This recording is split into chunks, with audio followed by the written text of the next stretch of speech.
લોકો માન સન્માન આપે ત્યારે કેવી સમજણ કેળવવી જોઈએ? શ્રવણ ભક્તિ શા માટે કરવી? પ્રશ્નોના જવાબ માટે સાંભળો સાગર કથા 29 એપ્રિલ 2024 અમૃત બિંદુ। વક્તા પરમ પૂજ્ય સદગુરુ શ્રી રામકૃષ્ણદાસજી સ્વામી। શ્રી સ્વામિનારાયણ સંસ્કારધામ ગુરુકુળ ધ્રાંગધ્રા। મહારાજની મૂર્તિનો સંબંધ આપણે મૂકીને સુખ મૂકીને અને એ બાદ કરો તો બધું જે કંઈ સુખ દેખાય છે ને આપણને એ બધું ઊંટિયાના હોઠ જેવું છે। એ ખરે નહીં અને એની લાલચ આપણને છૂટે નહીં।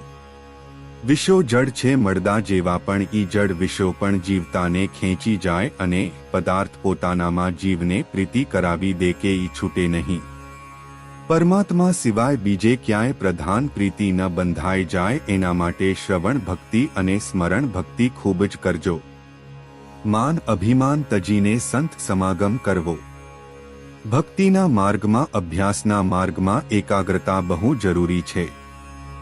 આપણે ગમે ત્યાં જઈએ લોકો આપણું માન સન્માન સાચવતા હોય, આપણને ખાવા પીવાનું આપતા હોય ત્યારે આટલું જ વિચારવાનું કે આ જે કંઈ છે તે મારા ઈષ્ટદેવને લઈને છે, મારા પ્રભુનો જો આશ્રય છોડી દઉં તો મારે ડફણા જ ખાવાના છે માયાના। એટલે સંતોએ લખ્યું છે કે જીવતું બ્રહ્મ રસ ભોગવનાર શીદ ખા માયાનો માર।